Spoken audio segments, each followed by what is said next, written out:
حضرت خواجہ عزیز الرسول مجذوب رحمۃ اللہ علیہ جب دوران تربیت حضرت کے یہاں رہتے تھے تو اس مرتبہ کئی مرتبہ ان کے اوپر کچھ حالات آئے.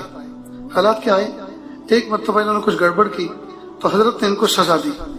حضرت نے ان کو کہا کہ خواجہ تم یہاں سے دفع ہو جاؤ، چلے جاؤ یہاں سے، تم میری نظروں کے سامنے سے اٹھ جاؤ. حضرت نے خانقاہ سے ان کو باہر کر دیا. اب یہ باہر جا کر خانقاہ کے دروازے پہ دائیں بائیں ایک بیٹھنے کی جگہ تھی، وہاں جا کے بیٹھ گئے. اب جب خانقاہ کی مسجد میں نماز ہوتی تو یہ آ جاتے اور پیچھے چپ چاپ پیچھے کی صف میں نماز پڑھ لیتے، اور جب سلام پھرتا تو فوراً اٹھ کے چلے جاتے. دوسرا تیسرا دن تھا، حضرت ادھر سے گزر رہے تھے اور یہ وہاں بیٹھے ہوئے تھے تو حضرت کی نظر ان پہ پڑی اور کہا خواجہ تم یہاں سے جاؤ گے نہیں؟ تو یہ کھڑے ہو گئے، آنکھوں میں آنسو بھر لائے اور عجیب شعر کہا. چونکہ شاعرانہ مزاج تھا، بہت اچھا کلام کرتے تھے.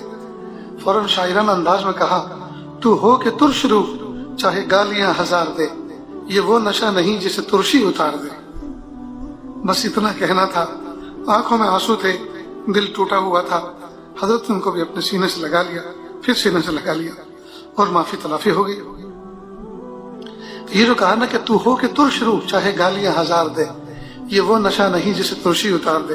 کہتے ہیں کہ نشہ، جو نشیڑی لوگ ہوتے ہیں نشہ کرتے ہیں تو نشے کا اینٹی جو ہوتا ہے، نشے کا جو توڑ ہوتا ہے، اس کی کاٹ ہوتی ہے، وہ ترشی ہوتی ہے. تو کوئی آدمی اگر نشے میں ہو اس کو لیمن واٹر، لیمن شربت اگر پلا دے تو وہ نشہ اس کا کافر ہو جاتا ہے، ختم ہو جاتا ہے. تو خواجہ عزیز الرسول مجذوب رحمۃ اللہ نے عجیب شعر کہا تو ہو کہ ترش روح چاہے گالیاں ہزار دے، یہ وہ نشہ نہیں جسے ترشی اتار دے.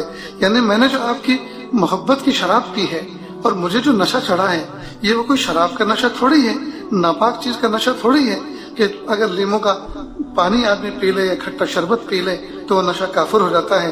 یہ تو محبت کا نشہ ہے، یہ کسی ترشی سے اور کھٹاس سے دور نہیں ہوتا. یہ تو چڑھ چکا ہے، یہ اترنے والا نہیں ہے. اب چاہے تم لاٹھی مارو، ڈنڈے مارو، گالی گلوچ کرو، کچھ بھی کرو، مجھے تو آپ کی محبت کا علاقہ حاصل ہو چکا ہے.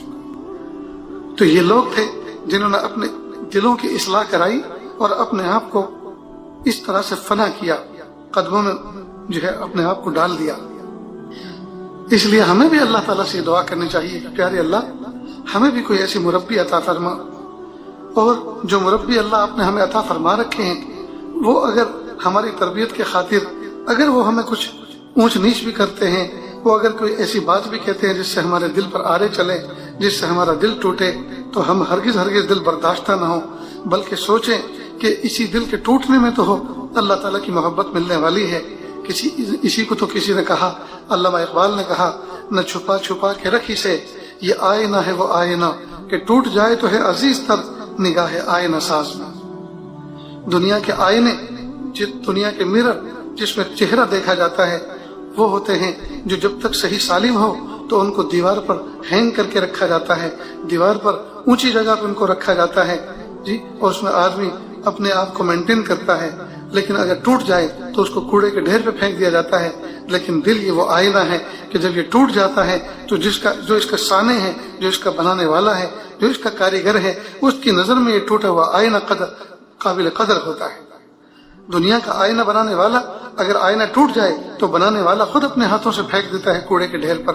لیکن دل وہ آئینہ ہے کہ اس کا بنانے والا رب جب یہ ٹوٹتا ہے تو اس رب کے نزدیک یہ ٹوٹا ہوا دل بہت زیادہ قیمتی ہوتا ہے. تو جب غم آتے ہیں، جب فکریں آتی ہیں، جب انسان کے اوپر صبر آزما حالات آتے ہیں تو اس پر دل پر بیتتی ہے، دل ٹوٹتا ہے. اور جب دل ٹوٹتا ہے تو ٹوٹے ہوئے دل پر اللہ کی رحمت برستی ہے.